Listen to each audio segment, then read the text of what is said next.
L'engagement de l'Université de Rouen-Normandie dans sa démarche de développement durable, elle est finalement relativement ancienne puisqu'il y a plus de 10 ans maintenant, l'université s'est dotée d'une stratégie énergie-climat. On a réalisé différentes actions de sensibilisation et de mobilisation de nos personnels, de nos étudiants, visant à réduire ou en tout cas à maîtriser nos consommations d'énergie, en intégrant pour une part d'énergie renouvelable dans certains bâtiments, en opérant des projets de rénovation et de réhabilitation de certains bâtiments avec de la performance énergétique derrière. Chaque campus possède ses propres caractéristiques. On a des campus en milieu très urbain, très minéralisés, où il n'y a pas d'espace vert, et puis des sites comme le campus de Mont-Saint-Aignan, où la part du végétal est assez importante, et donc les enjeux ne sont pas les mêmes. Il y a plusieurs façons de mobiliser les étudiants sur les enjeux de développement durable. Tout d'abord, il y a énormément de projets tutorés. Des périodes dans l'année où les étudiants se consacrent concrètement à des projets qui peuvent répondre à une commande d'un acteur du tissu socio-économique qui veut travailler sur son éco-responsabilité, sur un produit éco-responsable. Pour faciliter la mobilisation et l'implication des étudiants, l'établissement a organisé une grande enquête à destination de nos 30 000 étudiants. Est-ce qu'ils estiment être bien formés aux enjeux de développement durable? Est-ce qu'ils estiment que leur établissement est assez engagé dans ces enjeux de développement durable? Donc l'analyse de ces résultats sera extrêmement enrichissante pour l'établissement.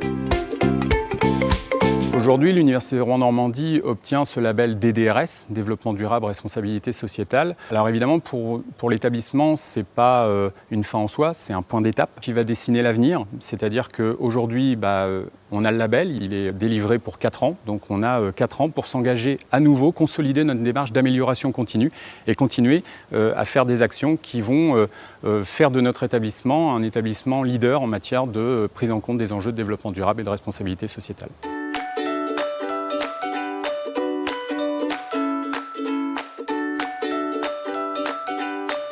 Alors la politique sociale, c'est un élément clé de toute démarche de responsabilité sociétale. Vous ne pouvez pas avoir une démarche de développement durable sans développer l'axe ressources humaines et l'axe social dans toute organisation. Pour le personnel, ce qui est important, c'est de travailler sur les conditions de travail, la rénovation des bâtiments, le confort dans les bureaux, dans les laboratoires, dans les amphithéâtres. On a des partenariats avec la métropole, avec la société de transport pour leur permettre de pouvoir se déplacer en transport en commun avec une prise en charge partielle de leur transport. À l'université, on a décidé de mettre en place une démarche qualité de vie au travail en faisant participer les personnels à cette démarche. Ils ont travaillé en atelier, ils ont fait un certain nombre de propositions et ça a abouti à l'adoption d'un plan qualité de vie au travail dans l'université avec 57 actions. La formation des personnels, la formation managériale, c'est aussi le respect de la séparation entre vie professionnelle et vie privée, donc une charte de bonne conduite pour l'utilisation de la messagerie électronique. Voilà, ce sont quelques exemples.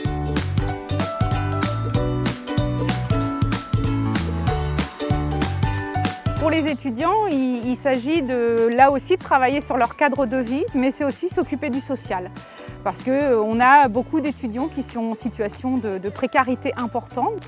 Alors l'axe fort aussi d'une politique développement durable, c'est travailler sur tout ce qui est inclusif. On a une grosse structure d'appui pour accompagner les étudiants en situation de handicap et on est une des universités pionnières dans ce domaine.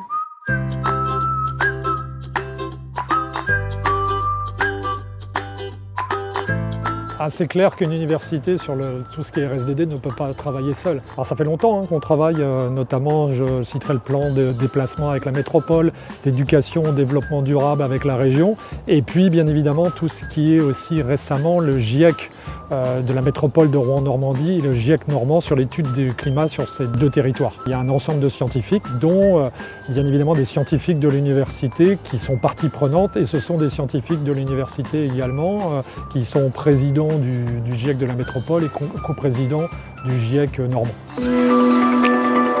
Donc, suite à la catastrophe Lubrizol, l'université a souhaité mettre en place très rapidement un groupe d'experts pluridisciplinaires avec comme objectif d'avoir un regard critique sur les analyses des laboratoires habilités et être conseil auprès de la présidence de l'université et répondre aux sollicitations de la population et des journalistes. Nous avons monté un projet pour analyser justement ce phénomène et ses conséquences sur l'environnement et l'homme. Le projet à long terme, c'est d'aller vers un observatoire multirisque. Il faut vraiment regarder à la fois les risques naturels, les risques industriels et les risques sanitaires et sociétaux tous ensemble. Alors les étudiants sont impliqués dans les actions au travers de la formation, bien évidemment. Notre idée, c'est de donner une formation de base à nos étudiants de licence. Eh bien, concrètement, c'est mettre en place une unité d'enseignement à toutes nos licences où on forme nos étudiants sur le développement durable pour qu'ils aient les bases et ensuite, selon s'ils le souhaitent en master, se spécialiser sur ces thèmes. On est une université pluridisciplinaire, mais finalement, ça peut être une faiblesse. Notre force serait de faire plus de transverses et c'est aussi la formation du citoyen de demain et des acteurs de demain. Et c'est là qu'on souhaite se positionner dans les prochaines années.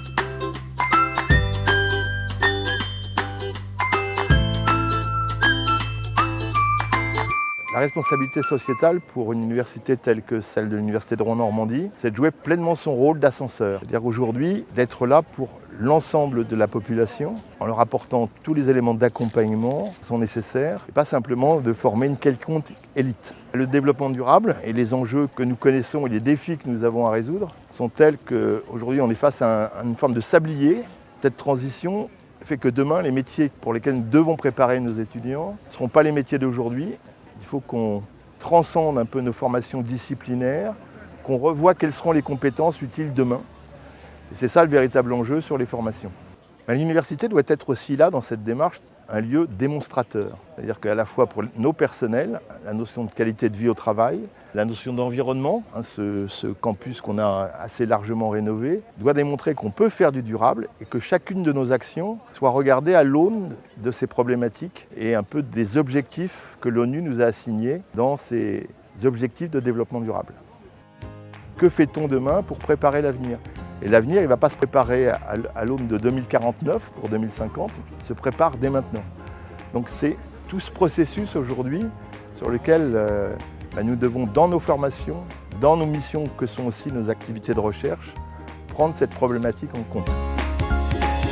La labellisation des DRS qui nous a été allouée et quelques journées que nous allons avoir au mois d'octobre seront la belle occasion là, pour lancer une autre séquence plus ambitieuse et qui doit nous projeter au moins dans les 5 à 10 ans à venir.